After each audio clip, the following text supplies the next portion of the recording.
François Fillon a effectué un déplacement à Laval en Mayenne pour participer à la campagne des municipales. Le Premier ministre est allé soutenir François Daubert, maire UMP de la ville depuis 1995, mais battu aux dernières législatives. L'occasion pour lui de défendre aussi le chef de l'État, victime selon lui d'une chasse orchestrée par la gauche. Françoise Hugues et Éric Béra le suivaient. Laval, une cité paisible qui s'anime en période électorale. Comme ce matin, lorsque le maire sortant, l'UMP François Daubert, qui se représente, court accueillir le Premier ministre. Un Premier ministre venu par amitié et en voisin, le département de la Sarthe n'est pas loin.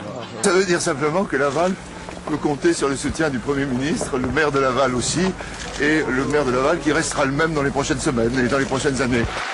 La droite s'attend à un scrutin difficile, alors les élections municipales, enjeu local ou national?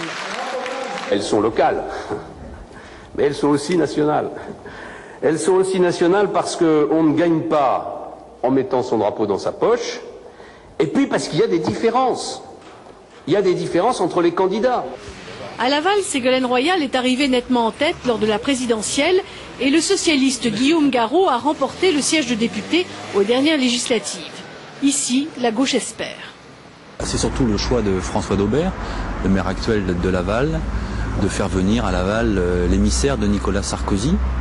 Alors ça signifie qu'il rajoute un enjeu de politique nationale à un enjeu municipal. Donc c'est aux Lavallois, aux citoyens, de prendre leurs décisions le 9 mars prochain avec tous ces enjeux-là. Pour ces municipales, les candidats de l'UMP ne se bousculent pas pour réclamer la présence de membres du gouvernement. Le Premier ministre, lui, est très demandé.